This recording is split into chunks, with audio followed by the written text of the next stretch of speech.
Madness is here, and we are here for it. Welcome back, everybody, to episode 40 of Triple Threat Talk.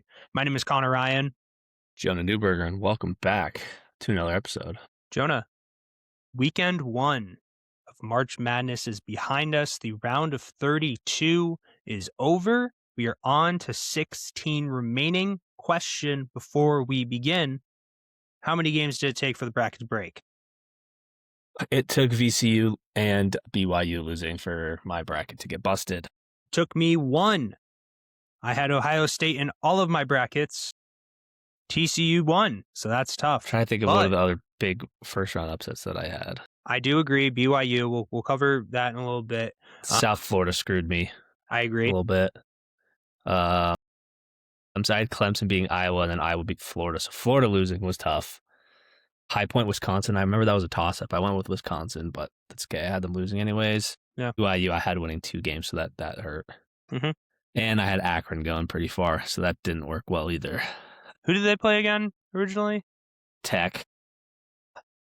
So basically, VCU, BYU, and Akron screwed my bracket. But we're looking okay for the Sweet 16. I will say this. After the Iowa State-Kentucky game, Mm-hmm. yeah, because the next game was the Virginia game. Yeah, I had Virginia over Tennessee. Yes, but St. John's in Kansas was right before it. Dude, Up I had until St. John's. Through Let's go. that, Let's go, I did Johnnies. well. Through that St. John's game, I had a perfect Sweet 16, except for BYU, and I think another team. But then it kind of all just fell into shambles after Virginia lost, and then Gonzaga lost, and then Iowa won. I have 10 of the 16 Sweet 16s correct. But let's be real. No one cares about the bracket. Nobody cares about our brackets. No. But people care about the bracket, the madness. Bracket. And let's kick it off with the start to it all, in reality. High Point beating Wisconsin within the first 3 games of the tournament. Yep. And as much as, yes, awesome, I think we have to start this conversation before really anything, because this is just the landscape of the way college basketball is going. Mm-hmm.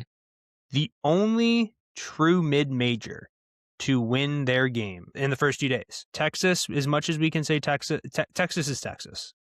It's an SEC school. It's the University of Texas, Austin. Like, if you don't know that burnt orange, then you aren't living in America.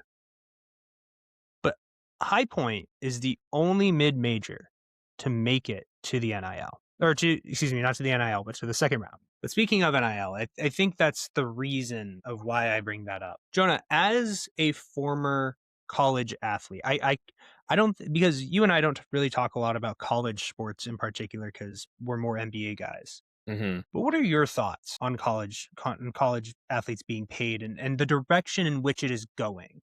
I think it completely ruins it. Because you were in a time in which, when you were at school, it was being implemented. Yeah, it was like the very, very beginning. And no offense to Lake Forest out there and their graduates and their NIL program, I would presume nothing is okay. Nothing. Yeah. Fair. Okay. D3 school. What are you going to do? Yeah, exactly. But these D1 athletes who, I mean, really in the cusp of when we were watching them on mixtapes and everything, those guys were like the first generation. And really ever since then, it's taken off. What is your perspective on it? Not only seeing it from afar now, but being in the thick of it, probably having those conversations on a day-to-day basis. Yeah, I think NIL in general is ruining all college sports, and specifically for football and basketball. I feel like that's where the biggest payments are. I don't like, it used to be like such a meaningful thing to go to a school and go to your official visit or whatever with the school and whatever, see all the program and everything. And now it's just like, if I go to a school for $1 million and then next year another school offers me $2 million, I'm like, all right, screw it, I'm going to switch. Mm-hmm. I don't like that. I think it's ruining the sport. People are just going wherever the money is versus actually trying to play basketball and develop and be true to one school. I feel like that's definitely gotten ruined. So I'm not really the biggest fan of that. But yeah, I mean, I saw a funny tweet, I think, when Kentucky lost to, was it Iowa State? Iowa State, yeah. Halliburton tweeted like, I was going to talk some shit to some of the Kentucky fans, and they're claiming they're Arkansas people now. That even Patino laughed. I'm like, okay, these guys aren't even really loyal to a school anymore. Yeah. So, well, in that situation, it's a little different because they're a little older, not necessarily getting paid at the time. But Rick Pitino did not leave Louisville. He was forced out. No, I was talking Kansas. Or not Kansas, Kentucky. Calipari. But just in general, though, I think NIL just ruins the sport. It's not as, I just don't think it's as fun. That's fair. They're too focused on the money, not actually on, like, the good old days in college basketball. I feel like were like 2014, like 2018 was just like, that was such good ball. I feel like the quality has also gone down too. This leads me to another question. Do you have issues with athletes getting paid in college? Yeah, they're student athletes. They're not athlete students. They go to school for academics. Yeah, and then you do sports on the side. And if you're really good, yes, you're trying to take it to the next level. I don't think you should be paid for it, though. It's like, it's school. You're going to the University of Kentucky for an education. I know there's the handful that are going to be first-round draft picks. That's only $30 a year. Yeah.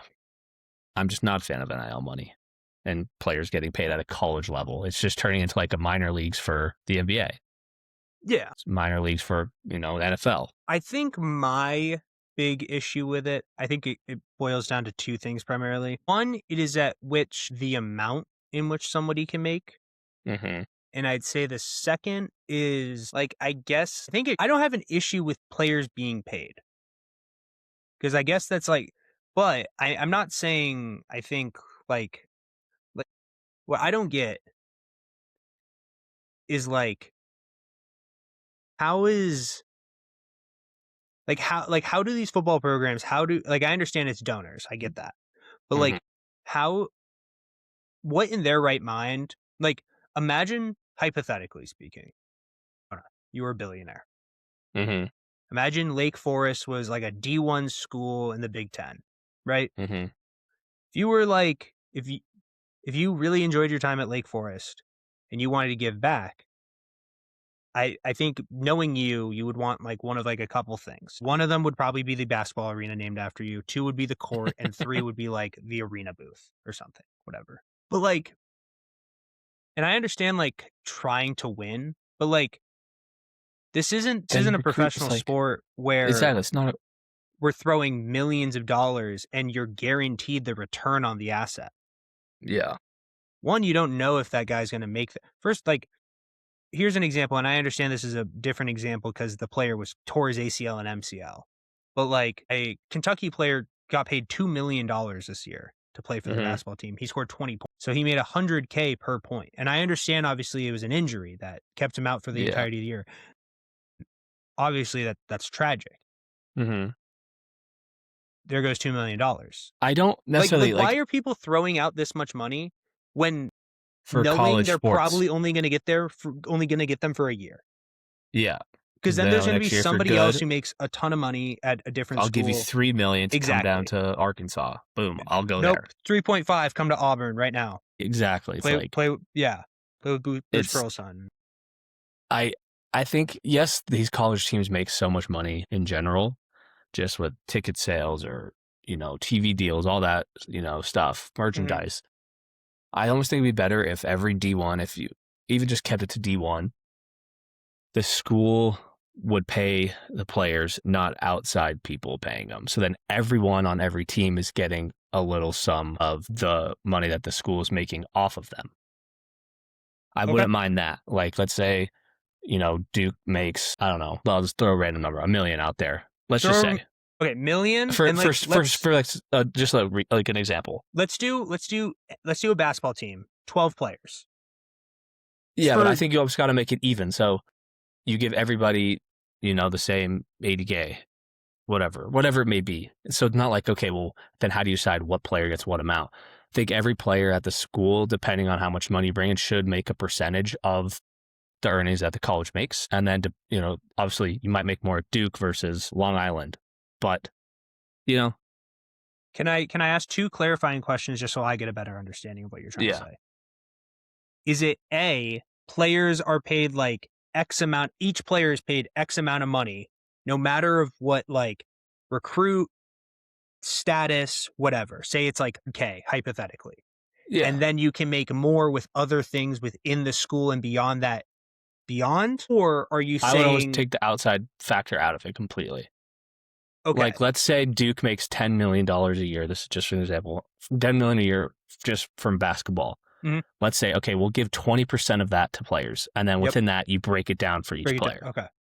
No, and again, it'd be tough because you're like, okay, well, do I give Boozer, 100K and give the guy at the end of the bench 10K? I don't know how you determine that, but I think if everyone just split a portion of the team's earnings that the school makes throughout the year off the sports, I feel like that would be a little bit better instead of having these outside guys like Mark Cuban putting down, $20 million to Indiana to go get a good quarterback. Mhm. Well, it's college sports at the end of the day. Like, what are we doing? Yeah. They're not professionals. So, I think unfortunately, no matter what, it's going to be a flawed system, and I know you know that. well, they should have just went without it. I know they were getting paid anyways under the table, but Yeah, I think it was it more wasn't so as just it wasn't as known. yeah. And the guys that were getting paid didn't leave like after the one season. Well, it was also like the threat. Hey, Mhm. if you leave, but then it would actually be it'd be a double-edged sword. Yeah. But I think obviously I like that idea. I think the issue is just the NIL factor itself. Name, image, and likeness. Because people hear that and there are just so many things that create name, image, and likeness that do not have a monetarily value to equate it to. Mm-hmm. I don't care if AJ DeBonsa or Cameron Boozer or Darren Peterson or Darius Acuff get 1 million likes on an Instagram post. You can't take 1 million, like I understand that's like 1 million interactions. I'm not going to deny that. But like how, like, are you just going to treat it like your Instagram then and then just be like, oh, this one got 1 million posts. I know this one does this CPM or something, like whatever the algorithm math is. But like, Yeah. then it's just like, oh, if we made 1 million off this post, we can write it off and give 1 million to the player. No, like, Yeah. I understand they're Yeah. just trying to do it as like this is an upfront sort of thing instead of just having to like give them more.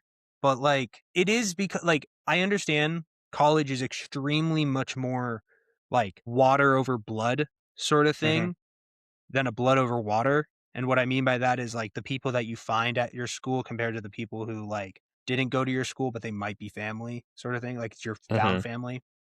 And I understand that. But I didn't go to a big school. I didn't go to a big school. I went to a D3 school that didn't have baseball or basketball, or didn't have football or baseball. Excuse me, not basketball. It had basketball. Wasn't good. I'm not saying I'm good, but whatever. Small school, D3, didn't have majority of the sports that I liked. So yeah, and like my favorite college team is Boston College. So I do have a skewed perspective. Like I didn't grow up in this Big Ten or SEC style household. But like, why do you care so much? Me? Like no. General SEC people. Yeah. Did you play there? Like Yeah. like Oh, yeah. Just like people are just so my dad, obsessed. my brother. My dad can root for Boston College and Duke all he wants, and I can't say anything. Why? Because he was a collegiate athlete, Division I collegiate athlete at both of those schools. My uncle Pat, Division I at Colorado. My brother, Division I at Yale. If they want to go butt naked crazy for any of those respective schools, go for it because they have a reasoning. They literally put themselves on the line for their school. I don't want to hear anything from Billy Joe, who is 300 pounds, overweight, and is wearing a Hootin' Tootin' Alabama shirt every Saturday and going, "Roll Tide, brother." And just like, I would die for my team. And it's like, no, you wouldn't. If you would have bulked up. You would have strengthened up and be an lineman. So yeah, I think there are definitely certain school like people just are so into it, and then they'll they'll give money. I'm like, it's a college sport. It's not a professional team. It's like it's a college. Like, do I think don't they know. deserve to be paid? Yes. I think if like a school, like if a Duke basketball makes like $4 million or something, sure. If the player if then I'm it's saying so extra, like I'm basically saying extra. NIL is only for like football and basketball because like the women's volleyball teams aren't probably not going to get anything. So then it's like, okay, do we have to pay all of our athletes, or are we just going to do our top 2 sports? Yeah, exactly. Again, it's like, okay, either pay them all or pay none of them. But it's just so unbalanced with the difference in pay. It's just, I don't know. I'm against it, but that's just me. Is what it is. But High Point beat UConn, or beat Wisconsin. So that was really cool. Yeah. Johnson is the reincarnation of Jack Golke. So that was fun. I thought the 35-40 footer that he pulled up from the logo, I thought that was like a one-time thing. Nope. If you look at his highlight tape, it's the most common thing he does, in fact. And the fact that his first 2-point bucket of the year was the layup to win the game, the most fitting thing that you could have asked for. So, yeah. I mean, like, I don't think High Point has nothing to hang their heads on. The coach did have some strong words after the game, and I watched a lot of the clips because one of my best friends, Zach, went to High Point, and so he was very excited. Obviously, I was very excited for him. Not going to deny that whatsoever. But the coach was like, "You want to like, got to change the rankings, like net rankings. Mid majors deserve better opportunities, whatever." And it's like, it's like the rankings again are just, again, it's hard to tell. Yeah, exactly. Especially in a team like that in that conference. Okay, what is their quality of competition? Not saying they're bad. I mean, hell, they beat Wisconsin, a good Big Ten team, but it's almost in a similar way as how I feel about college football, that they should not have rankings until a handful of weeks into the season. Or maybe once they played 10 games for college basketball, then put out a ranking. Yeah. There's always these predetermined lists that's like, Michigan was ranked number 2 this year, so we have to keep them good all year. I don't have an issue with it's worse in football. March Madness does it well it's so little. With the way that they don't reveal the tournament rankings until the end. Like, that is the best thing. Yeah. Like, I'm glad, like, those are 2 separate rankings, the AP poll and then how March Madness is ranked. Like, those, I'm glad. And I do agree, like, I don't think that they should be predetermined, but I also think that just leads to people looking at, like, but then that just leads to the same charts that just get used. Strength of record, strength of schedule. What's your record? Because then you're just playing the game of like, oh, this team's 30-0. They're 1. Well, like, if Miami of Ohio was the 1 seed. Of course, yeah. But I'm just saying, it's like, and I'm not trying to say that Miami of Ohio didn't deserve to be in the tournament. They didn't have a single win above anybody, I think, in quad 3. So out of the top, and then they did, obviously, by beating SMU in the play-in, or to get to the 64. But I understand there's like the factor of like, whoever's on your schedule, if you beat them, you beat them. I get that. That's what you are. You're a mid-major. Yes, Michigan has these resources to go look up and down the country at all these small schools, that even the ones that you're at, and find you, take notes, get it to Dusty May, and Dusty will then be like, I want him on my team. Yeah. And I understand the smaller schools don't have that access, but it's just the way the things are working. You're not going to be able to play everybody. Not because a lot of the times that these teams are scheduling these mid-major games are a lot of the times that tournaments are happening. You may not have availability during the time slot, and their availability might not be during your time slot. Schedule a few quad 1 games. If you get your ass handed to, so what? You get your ass handed to. If you get your ass handed to by Boston College, then that's a different issue you got to deal with. Yeah. Texas to the Sweet 16. BYU and Gonzaga both go down. I like Texas. I wish I would have realized Sean Miller was their coach. I wouldn't have faded them so early in the year, or early in the bracket. It's fair. But I'm rooting for Texas. I hope Texas goes far, because that would screw everybody's bracket up. So that'd be kind of funny. I think there are a couple other games that already did, Jonah. In fact, there are no perfect brackets remaining. Florida lost. That was crazy. You watched that Iowa game last night? Jonah, I'm going to give you a little history lesson on the Ryan family here. I thought you were a Nebraska fan. My mom went to Iowa. I thought she went to Nebraska. No. She's the only one. My mom was born in Iowa. She grew up in Nebraska, went to Iowa. So she's a Hawkeye. When I tell you the fact that I get to be a neutral fan for this Nebraska-Iowa game, it's going to be a great game. Fantastic. Like, I understand, like, when people think about Iowa and Nebraska, they think of nothing. They think of corn. And they think of football. I get that. Well aware. Not trying to say that either of the states are the coolest ever. Well aware. But can't wait. So excited. It's going to be a fun one. Going to be a really fun one. That Sturridge kid from Iowa is quite lit. It's literally like just did you see the stat? I think it's like his last like 7 games played or 10 games played. He's only sat 7 total minutes. It's crazy. Crazy. As soon as I saw him touch the ball, I said, he's their best player. So should we go through B16? Hold on. We got a little bit more. All right. VCU game winner in overtime. That was awesome.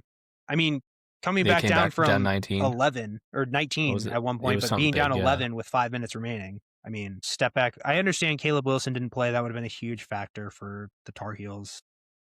So there's some other good ones. Duke almost losing. That was literally my next note. They were losing by 12 or something at one point.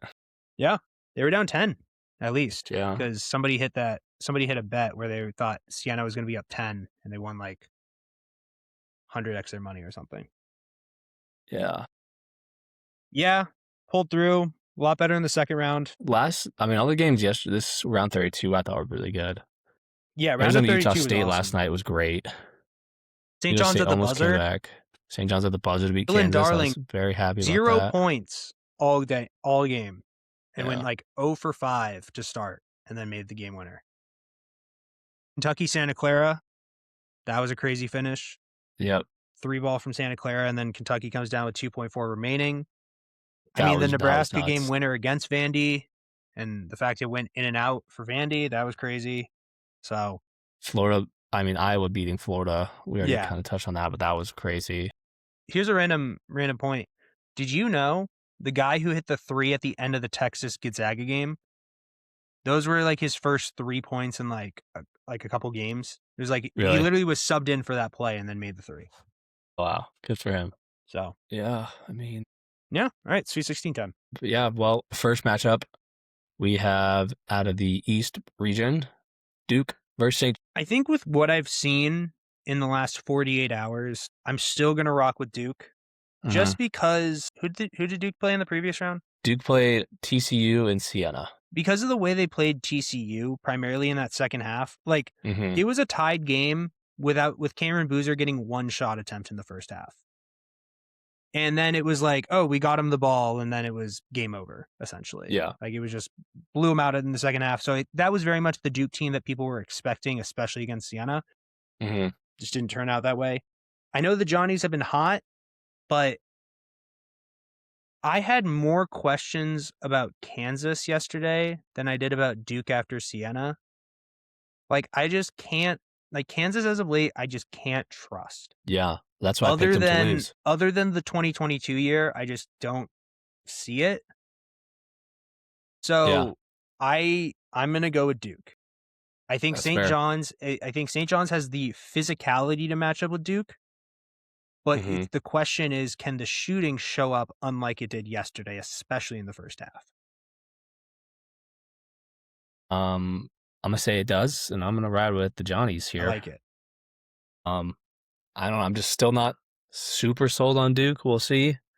I will say though, if it's close in the end, if it's like comes down to a minute and it's like tied, Patino's going to come up with something and it will work out, and then the Johnnies are going to win. So yeah, the Duke needs to go into the final minute up 5 to win.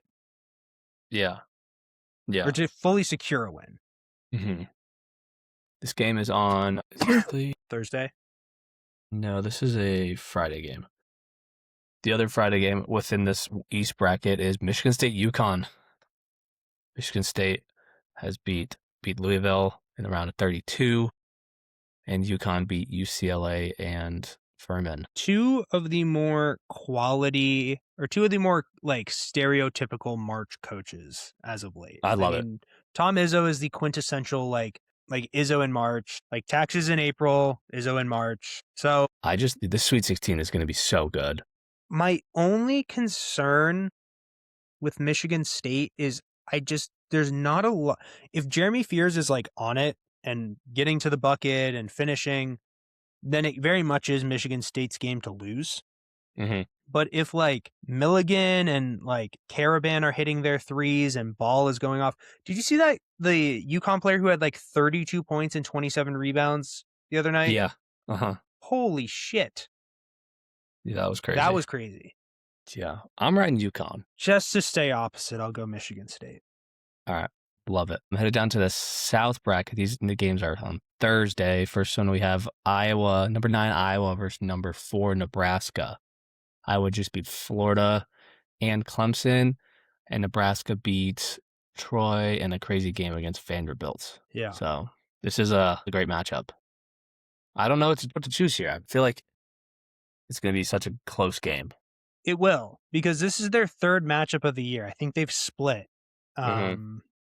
the season series because to end the year, Nebraska lost against Iowa. Mm. I want to say that might have been in Nebraska. Can't remember.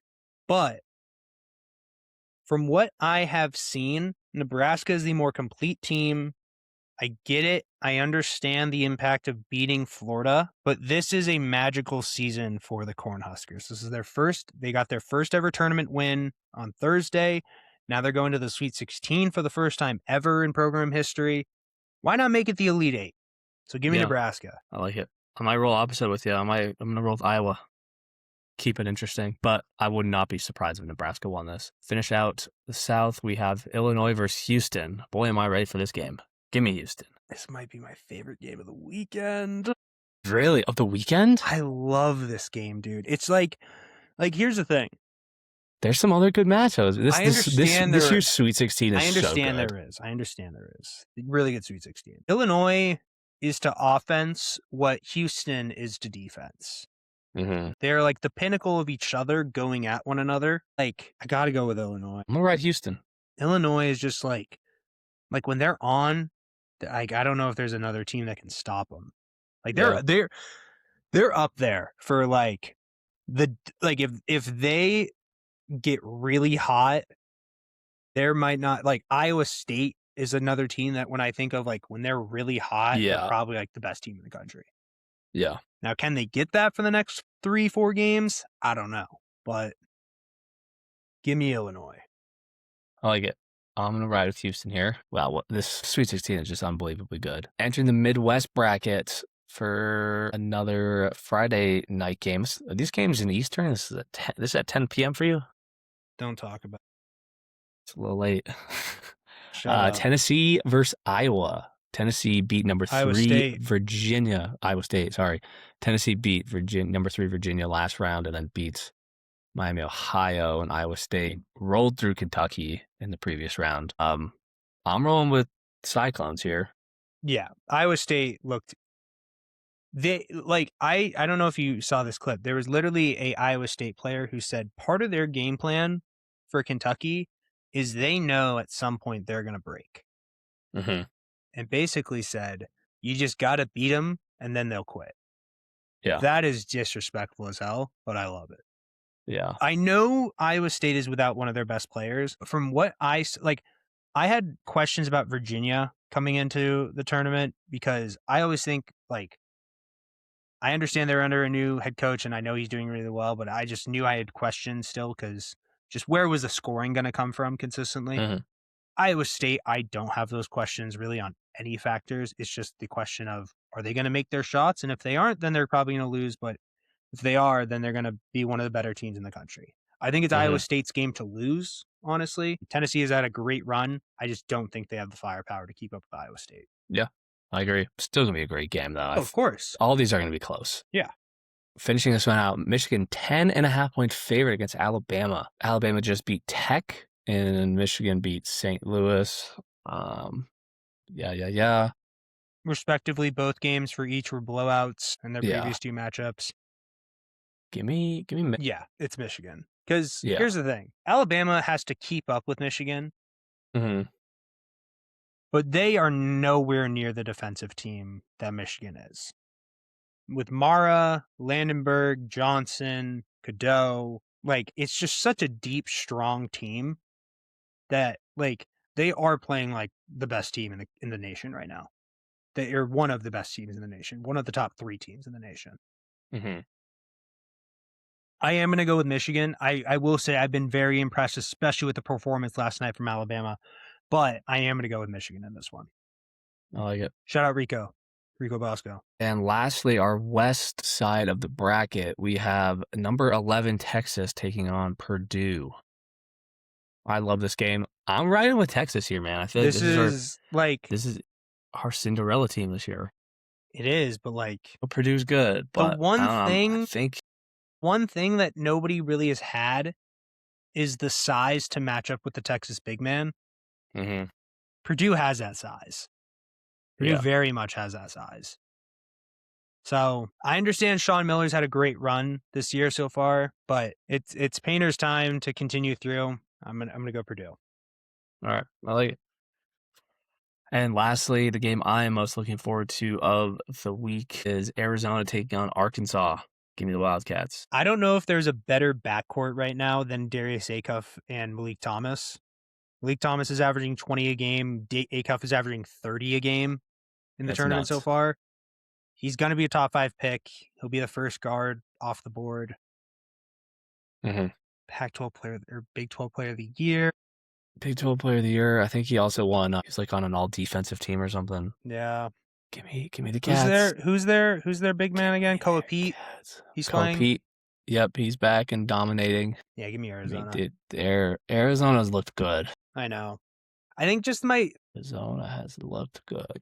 Ever since I heard a pretty crazy stat, and it was like listed out a bunch of teams, and it was like all these teams have made it to a Final Four more recently than Arizona or something. Mm-hmm. It was like something crazy, and I was like, wow. But the way they played has been really remarkable. I know they had there were some moments against Utah State, but like they were wiped away pretty quickly. Utah State's a gritty team. Yeah. Oh, Utah State's great. So. That was a great game last night. I was like, yeah, I mean, I'm a little biased, obviously, but of course, I'm rolling with the Cats. Fair enough. That's our Sweet 16. Then we have the Elite Eight on Saturday, Sunday. And then we'll have our Final Four matchups. Jonah, you watch any of the Celtics game last night? I did. I was switching it on between the UConn UCLA game. I wasn't watching enough to really talk about it. So. The Celtics game? Yeah, I watched I just saw they looked. I was watching my dad. Fourth quarter was oh bad. My God, this team. I agree with my dad. He's just I hate the ISO ball. Yeah. Where Tatum or Jalen just dribble, and then with 5 seconds left, they try to attack. There's no movement. I agree. That's when they're at their worst. When they move the basketball and pass, they look so much better when they just play a little ISO standstill ball. The shots were not falling in the second half and the fourth quarter, and they ultimately lost to Minnesota. Shut up, Bones. I hate him. He's the worst. He's so annoying, dude. He's on my list. And he just plays for Minnesota, who I can't stand, too. So that just adds to the fuel. You just have a Minnesota and Oklahoma City hate problem. It's not even a problem. No, just a fact. I understand why you hate him. I get it. But former Nuggets legend. Yeah, and everyone hates him in Denver, too. He was shit-talking the team and everything after they traded him. I have to say. It's like, bro, you were not even that good. The Hugo thing was hilarious. He's like, yeah, we was pointing. I'm like, bro, what are you doing? No! That was fun. He's so cocky, and he's like... Io played great. That's why I wanted Io. Like, that exact game. Yeah. But it's all good. Where the Celtics are sitting I think the one issue... It's just like Vucevic being out is actually like I understand it's like he isn't the primary thing on offense, but it's like I get the confidence is good. There are too many possessions where Luka Garza is taking a 3. There are too many possessions. Like I understand that okay, here's my other thing. Why does Sam Hauser have the longest fucking leash of all time, but Jordan Walsh doesn't? Like, Jordan Walsh will miss a shot and then just, like, get out of here. You're going back to Maine. Sam Hauser will 0 for 8, and it's like, get back out there, Sam. Yeah, because Jordan Walsh is the shooter on the team, and they want him to, I mean, catch a rhythm. Like, I understand. He'll probably start making 3, 4, 5 I understand, but, like, I think majority of the time we have enough players who can score on the court. Like, if Sam Hauser's our second option, we're in garbage minutes, essentially. Right? He's on the floor, but yeah. Okay, is he let me just list some players. Better scoring options, Sam Hauser or Jason Tatum? Tatum. Pritchard. I'd probably put Hauser fourth because I know you're going to say Brown and White. You seriously think Who would you put over him? I would take Tatum, Brown, White, and Pritchard. That's what I'm saying. Yes. So you'd have him fifth. Yeah. You said fourth. That's what I said. No, I said I'd have him after all four of those guys. Okay, I thought you said I would have him fourth. That's no, like after all four of those guys. If there is a and then what I'm basically trying to say is I don't think very rarely there is ever a time where two of those aren't on the court at least. Yeah. So that's what I'm saying primarily. Yeah, but when is he ever, in your eyes, the number two option? Garbage time. That's what I'm saying. But what I'm trying to say is we don't I think if you have two really primary options, like a Pritchard and White, Pritchard and Tatum, Brown and White, Brown and whatever. I think what just sometimes happens is I think Baylor is a perfect flex guy. Mm-hmm. I think Ugo is a perfect flex guy. Yeah. I think Ron and Jordan are also in that category.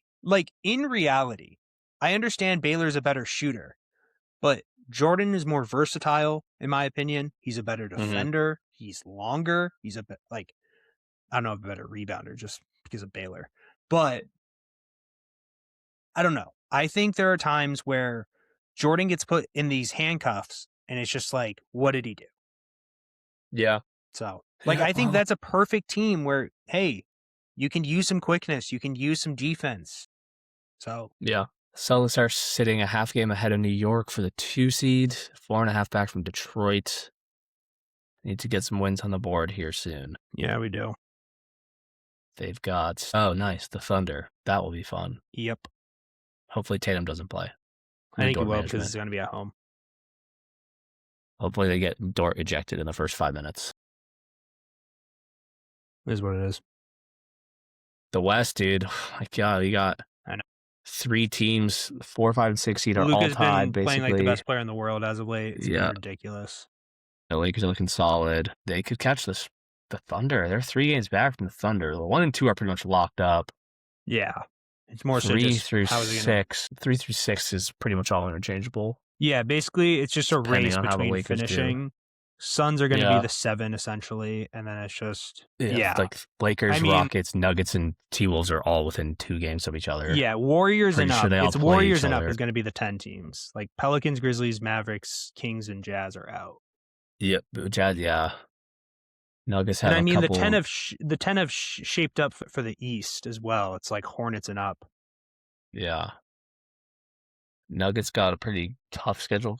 There's only 1, 2, 3, 4, 5, 6, 10 games left, and Denver play the Spurs twice and OKC, who are ahead of them, which could be big. They don't play anyone who's tied with them. They got Phoenix, Dallas, Utah, Golden State, Utah, Spurs, Portland, Memphis, Thunder, Spurs. So that'll be an interesting final stretch for them. I think the Lakers got. Lakers play Detroit tonight. Indy win. Brooklyn win. Washington win. Jesus. Cleveland, OKC, Dallas, OKC, Golden State, Phoenix, Utah is pretty easy except for the 2 Golden State games. Thunder games. Rockets. Now this is really going to come down. Every one of these games is going to matter. This is ridiculous. Rockets have Bulls, Minnesota, Memphis, New Orleans, New York, Knicks, Milwaukee, Utah, Golden State, Phoenix, Philly, Minnesota, Memphis. It's pretty easy. You got New York in there and Minnesota twice, so that could shake some things up. And Minnesota has, let's see who they have. They're pretty hot right now, dude. Yeah. For the last 6 they've won. They got the Rockets tonight. Or no, Wednesday, sorry.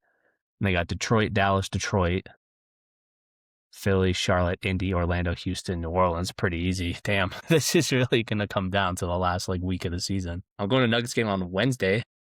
I'm going to the Celtics game on Friday. Hell yeah. Who are they playing? Of course. So. I get Nuggets are playing Dallas. I wasn't going because of Dyson Daniels. Yes, you were. No, I wasn't. I actually no. I chose weekend games only because I'm not traveling into Boston on a weekday after work. Yeah, And makes 2, sense. I also was like, we're not gonna try and I also wanted later in the year because I was gonna pray that Tatum was coming back, and I got it. So Hell yeah, that'll be fun. but I got Hawks this Friday, and then the Easter Sunday get the Raptors. Nice. So like a day game. Yeah, 3:30. Nice. 3:30 day That'd game. be fun. I have Dallas on Wednesday. Coop That'll play. be fun. Coop. I have Golden State on Sunday. Is he gonna play? I hope, but I don't think I hope. so. I was really open to play Curry. Pods. And then on Saturday, April 4th, I got the Spurs. That'll be fun. And then to round out my regular season, I have the Blazers on April 6th. You need playoff tickets? Mm-hmm. You get 1 or 2? 2 tickets.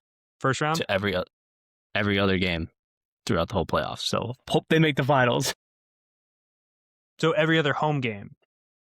Yep. So okay. So like if I get game, like say round 1, I get game 1. I'll also get game 5, and then next round I'd get, if they're home, I get game 2 and game 7, and then go back to 1, 5, 2, 7. So you need. Let's hope. You need a game 7 finals then. Or no, usually. Well, I don't know. I don't know where it will start. Hold on. I see the finals. Okay. Let's do the math here. Let's do that. Nuggets and 4 seed, hypothetical. Right now, hypothetically, they end as the 4 seed, just for the ease of this conversation, right? Well, let me pull it up 1 sec. Just so they are the 4 seed. Again, that's the hypothetical I'm trying to go with. Okay. No, do you want me to pull up the? No, I'm just trying to break down the games and what the scenario, like, so 4 games. Yeah. So if they're the 4 seed, you would get 1 or 2. Say hypothetically you get 1. I get game 1. Yeah. Game 1, 4-game series. You then would get game 1, or no, game 3 for the next series. Correct. You would then get game 4 for the following, or game 3 again. If it's just a 4 game. It would all, assuming I'd get every other. So it's basically every other home game. Yeah. I'm trying to put you in the best position of experience a Nuggets championship win. Dude, if the Nuggets are playing the Celtics, I'm wearing my Celtics jersey to every game. Well, of course. Of course. Yeah, I mean, let's say if I get games 1 and 5, it's a 5-game series, like when they beat the Heat. Mm-hmm. I would get game 1, then obviously skip. I would get game 2, 3 and 4 are away. 5. Game 5's home. No, I don't know what it is. I'll know in like 2 weeks what the exact layout will be, because it'll be like, okay, you have games 1 and 3 this round. Next one, you'll have games 2 and 4 for the home games. No, I was just trying to be like you should pray for this. If it would either go like 1, 3, 2, 4, 1, 3, 2, 4. So if I started with game 1, I would get a game 7 NBA Finals if they made it. That would be pretty sick. Yeah, that'll be fun. Hopefully they get their act together and aren't a first round bounce. Yeah, that'd be tough. I'm trying to think, like, I hope they get the 4 seed. I don't know what team. I would love to see the Lakers, dude. Going to see the Lakers like twice would be kind of sick. I mean, yeah, I think like the most fun would be Lakers. Because like it'd just be fun to see LeBron again. Of course. LeBron and Luka. So I'm hoping the Nuggets can get up to like the 3 of the 4, and the Lakers fall a little bit. That would be fun. But we'll see. Rank these matchups. Okay. In terms of what I want to see.